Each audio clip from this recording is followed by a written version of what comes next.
Dear students नमस्कार। आज हम लोग पढ़ेंगे इलेक्ट्रिक डाइपोल।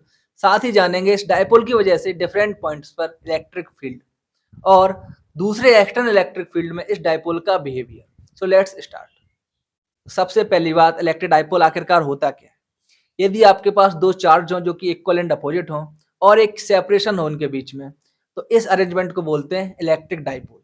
आई होप आपने केमिस्ट्री में पोलर मॉलिक्यूल्स पढ़े होंगे। पोलर मॉलिक्यूल्स कुछ और नहीं बल्कि होते हैं इलेक्ट्रिक डाइपोल्स ही। नाउ इस जो अरेंजमेंट है, यहाँ पे यानी कि जो क्वांटिटी है चार्ज और डिस्टेंस, इनके कॉम्बिनेशन से एक नई क्वांटिटी बनती है। इसको बोलते हैं डाइपोल मोमेंट, जिसका मैग्नीट्यूड डिफाइन होता है चार्ज का मैग्नीट्यूड किसी भी एक चार्ज का q इनटू इनके बीच की डिस्टेंस दैट इज 2a। तो ये हो गया आपका डाइपोल मोमेंट। अब इसका डायरेक्शन भी है, तो इसका डायरेक्शन होता है -q से +q की तरफ। क्लियर है? नाउ इन दोनों चार्जेस को जो लाइन जोड़ती है उसको बोलते हैं एक्सिस। क्या बोलते हैं उसको?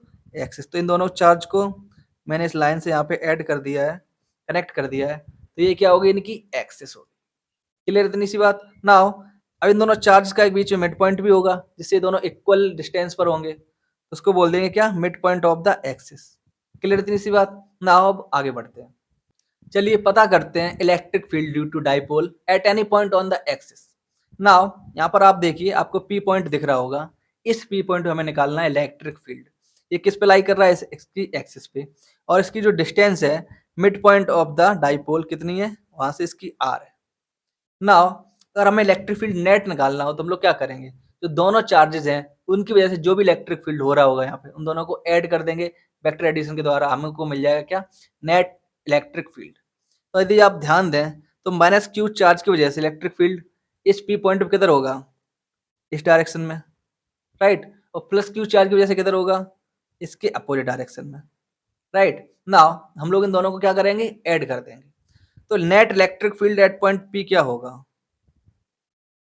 E एट p हो जाएगा आपका electric field due to -q plus electric field due to +q, दोनों अपोजिट डायरेक्शन में, राइट। और यहाँ पर साइन भी आ जाएगा प्लस और माइनस का, सो हमें कोई टेंशन लेने की जरूरत है नहीं। तो यहाँ पे -q की वजह से कितना हो जाएगा?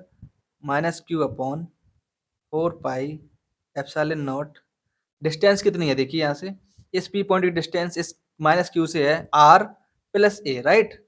तो यहाँ पर डिस्टेंस होगी r + a का स्क्वायर प्लस q चार्ज के लिए q/4πε0। और यहाँ पे डिस्टेंस कितनी है +q चार्ज की? r -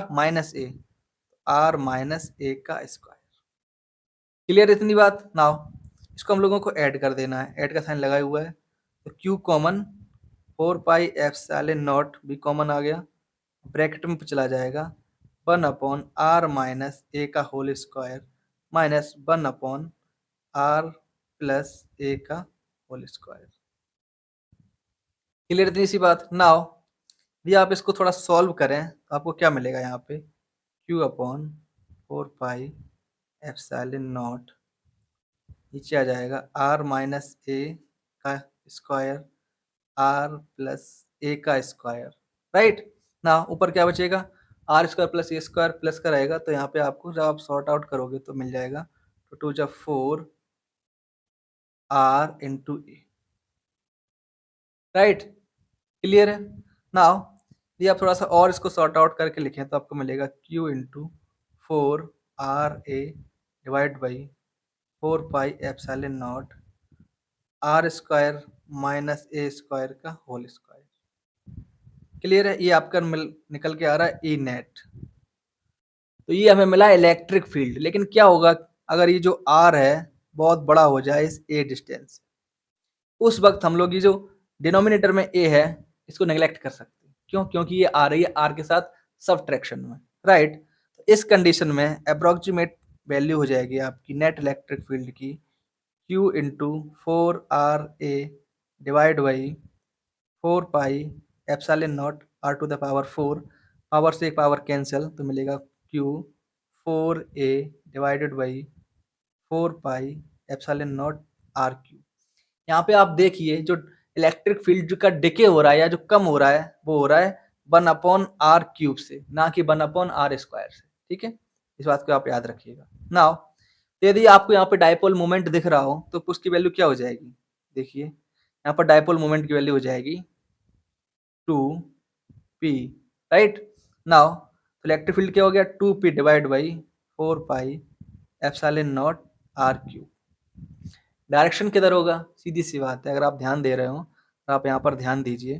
तो इस कंडीशन में किसका फोर्स स्ट्रांग होगा, प्लस चार्ज का। तो डायपोल मोमेंट की डायरेक्शन किधर है, माइनस क्यू से प्लस क्यू, सीधी सी बात है। इसी डायरेक्शन में क्या लग रहा है, इलेक्ट्रिक फील्ड। तो यहाँ पे डायरेक्शन क्या आ जाएगा, पी का ही डायरेक्शन, यानी कि पी कैप, राइट। अब कुछ लोग सोच रहे होंगे कि बाई चांस, ठीक है, अगर हमने ये पॉइंट इस तरफ लिया होता लेफ्ट हैंड साइड में यहाँ कहीं, तो क्या होता, हो रहा होता। उस कंडीशन में भी आप देखिए माइनस क्यू स्ट्रॉन्ग है, राइट। तो माइनस क्यू का डायरेक्शन होगा इस तरफ और प्लस क्यू का होगा इस तरफ। तो जो नेट डायरेक्शन निकल के भी आएगा वो किधर निकल के आएगा, टुवर्ड्स द सेंटर, यानी कि माइनस क्यू से प्लस क्यू की तरफ। उस कंडीशन में भी जो डायरेक्शन होगा सेम होगा डायपोल मोमेंट के डायरेक्शन का, यानी कि पी कैप, राइट। तो सबसे पहली बात, इक्वेटोरियल प्लेन आखिरकार है क्या, ठीक है। ये एक ऐसा प्लेन है जो कि एक्सिस के परपेंडिकुलर है, साथ ही इस एक्सिस के मिड पॉइंट से पास हो रहा है, उसको बोलेंगे इक्वेटोरियल प्लेन। नाउ इस इक्वेटोरियल प्लेन पे किसी पॉइंट पे आप देखिए, वो जो पॉइंट है वो दोनों चार्ज से होगा इक्वल डिस्टेंस पे, राइट। तो हमें यहाँ पे निकालना है इलेक्ट्रिक फील्ड। तो आप यहाँ पे ध्यान दीजिए, माइनस क्यू चार्ज से प्लस क्यू पर इलेक्ट्रिक फील्ड किस डायरेक्शन में होगा, सीधी सी बात है, टुवर्ड्स माइनस क्यू चार्ज। और भाई प्लस क्यू चार्ज की वजह से किधर होगा, away from the plus Q charge, ठीक है। आपको यहाँ पे दिख रहा है इलेक्ट्रिक फील्ड का डायरेक्शन दोनों की वजह से। नाउ यदि हमें नेट निकालना हो तो नेट किधर आएगा, देखिए चूंकि इन दोनों का क्या है, इन दोनों का मैग्नीट्यूड हमेशा सेम है। नाउ और यदि हम यहाँ पर एक थोड़ा सा कंस्ट्रक्शन करें, आप ध्यान दीजिएगा, इसको आप ध्यान से देखिए, ये जो एंगल है, राइट, ये एंगल सेम है थीटा, और ये जो एंगल है थीटा, ये भी एंगल कितना है, थीटा, क्योंकि दोनों पॉइंट की डिस्टेंस सेम है, राइट। नाउ यदि आप ध्यान दें, यहाँ पर हमें पता है कि जो इलेक्ट्रिक फील्ड है, क्योंकि चार्ज दोनों सेम है, तो जो मैग्नीट्यूड होगा वो होगा सेम, राइट, क्लियर सी बात है। नाउ तो यहाँ पर अगर आप ध्यान दें तो जो माइनस क्यू की वजह से उसका वर्टिकल डायरेक्शन इधर हो जाएगा, प्लस क्यू की वजह से हो जाएगा इधर, और ये दोनों हमेशा क्या आ जाएंगे, सेम। ये दोनों हो जाएंगे कैंसल आउट। तो हमें नेट किधर मिलेगा, नेट मिलेगा इस डायरेक्शन में, ठीक है। नाउ तो यदि आपसे पूछा जाए नेट इलेक्ट्रिक फील्ड इस पॉइंट पी पर कितना होना चाहिए, तो आप क्या लिखोगे, आप लिखोगे E P is equal to E due to minus Q plus E due to plus Q, और इन दोनों का क्या होना चाहिए, कॉस थीटा का कंपोनेंट, राइट, क्योंकि जो साइन थीटा का कंपोनेंट है वो एक दूसरे को आपस में कैंसिल आउट कर रहे हैं। अब इस पॉइंट पी पर मैग्नीट्यूड क्या होगा इलेक्ट्रिक फील्ड का due to minus Q charge, तो आपको वो मिलेगा, देखिए Q upon 4 pi epsilon naught R square plus A square. अब कुछ बच्चे सोच रहे होंगे माइनस क्यू क्यों नहीं लिखा, क्योंकि हम लोग यहाँ पर फाइंड आउट कर रहे हैं मैग्नीट्यूड। यदि हम लोग माइनस क्यू पुट करेंगे तो वो ऑटोमेटिकली डायरेक्शन को इंक्लूड कर लेगा, और जो कि डायरेक्शन हम लोग पहले ही देख चुके हैं, ठीक है। इस वजह से हम लोग सिर्फ और सिर्फ मैग्नीट्यूड लिख रहे हैं, और सेम यही मैग्नीट्यूड हो जाएगा किसका, प्लस चार्ज की वजह से, plus Q divide by 4 pi epsilon naught R square plus A square, और बाहर लिख देंगे कॉस थीटा। यदि थोड़ा सा इसको सॉर्ट आउट करें तो आपको मिलेगा 2q divide by 4 pi epsilon naught R square plus A square, और कॉस थीटा की वैल्यू आप यहाँ से देखिए, ये a है और डिस्टेंस कितनी, R square plus A square, तो आपको मिलेगा a upon R square plus A square का रूट, ठीक है।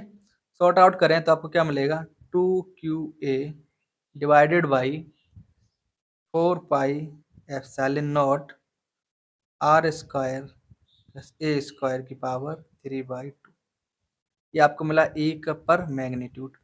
डायरेक्शन किधर है, डायरेक्शन अपोजिट है किसके, डायपोल मूवमेंट के डायरेक्शन की, क्योंकि ये डायरेक्शन मिल रहा है आपको प्लस क्यू से माइनस क्यू की तरफ, राइट, ओके, ठीक है। तो ये तो हो गया आपका electric field at a point on the equatorial plane.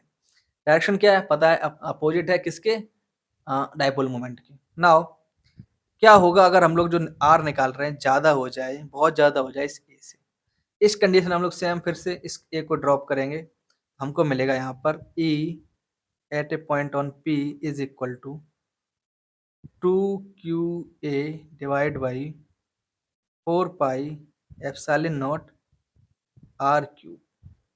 यहाँ पर आप देखिए ई की वैल्यू जो इनवर्सली प्रोपोर्शनल है 1/r³ की, ना कि 1/r²।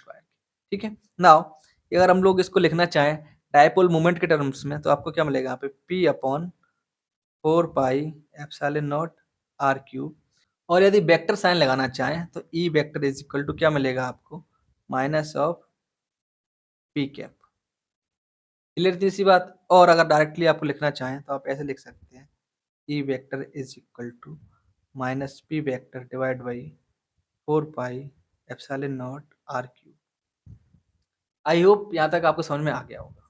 नाउ यदि आप दोनों तरीके से ध्यान दें तो देखिए जो एक्सेस पे होता है इलेक्ट्रिक फील्ड वो 2 टाइम्स है किसके, जो इक्वेटोरियल किसी पॉइंट पे होता है। आइए अब बात करते हैं किसी डायपोल को किसी इलेक्ट्रिक फील्ड में रखने पर क्या होता है। देखिए डायपोल्स में 2 चार्जेस, राइट, और आपको पता है कि जो चार्ज अगर किसी एक्सटर्नल फील्ड में रखा हुआ है तो एक फोर्स महसूस करेगा। तो यहाँ पर आपके पास 2 चार्जेस हैं, ये दोनों भी क्या महसूस करेंगे, ये फोर्स महसूस करेंगे। कितना हो जाएगा यहाँ पे आपको मिलेगा फोर्स Q इंटू ई और यहाँ पे मिलेगा माइनस Q इंटू ई। प्लस माइनस क्या है, डायरेक्शन बता रहे हैं, राइट। प्लस साइन मतलब इलेक्ट्रिक फील्ड डायरेक्शन में और माइनस का मतलब इलेक्ट्रिक फील्ड के अपोजिट डायरेक्शन में। ये तो लग रहा है इस पे फोर्स। ये दोनों फोर्स आप देखिए ना इक्वल एंड अपोजिट हैं, तो क्या कपल बना रहे हैं, बिल्कुल बना रहे हैं। क्या टॉर्क प्रोड्यूस करेंगे, बिल्कुल करेंगे। तो नेट टॉर्क यहाँ पे क्या होगा, जाहिर सी बात है, देखिए टॉर्क क्या होता है, टॉर्क बराबर होता है आर क्रॉस एफ, राइट, या फिर लिख सकते हैं आर साइन थीटा एफ।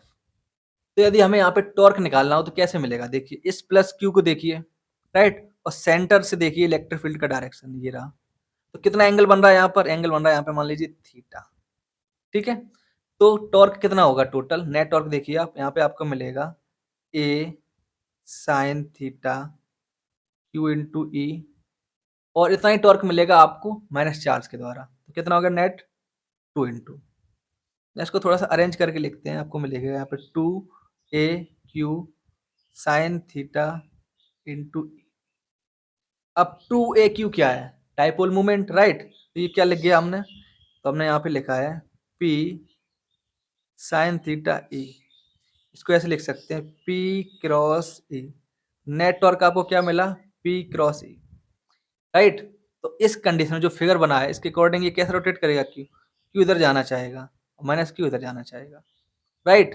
यानी अगर आप यहाँ पे देखना चाह रहे हो तो ये कुछ ऐसे बन रहा है, तो टॉर्क का डायरेक्शन किधर होगा, into the plane, right, downward. तो ये बन गया ये प्लेन का डायरेक्शन, टॉर्क का डायरेक्शन।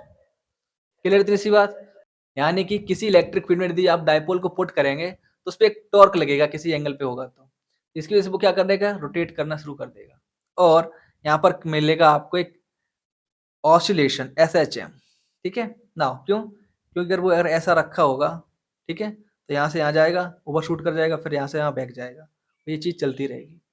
कई बार किसी सवाल में यहाँ पर आपसे वो इसका टाइम पीरियड वगैरह पूछ सकता है। ठीक है, आप फाइंड आउट करने की कोशिश कीजिएगा। नाउ क्या होगा अगर ये इलेक्ट्रिक फील्ड यूनिफॉर्म ना होता, इलेक्ट्रिक फील्ड यूनिफॉर्म ना होता तो जाहिर सी बात है यहाँ पर जो फोर्स लग रहा है वो नेट फोर्स कैंसिल आउट नहीं होता, एक रिजल्टेंट फोर्स आपको मिलता। तो जिसकी वजह से ये जो डायपोल है सिर्फ रोटेशन ना होके ट्रांसलेटरी मोशन भी शो करता, राइट, यानी कि रोटेशन भी शो करता साथ में ट्रांसलेटरी मोशन भी शो करता। तो ये लेक्चर यहीं खत्म होता है। तो प्लीज़ वीडियो को लाइक करें, चैनल को सब्सक्राइब करें और खुश रहिए, मस्त रहिए, पढ़ते रहिए। Thank you and have a nice day.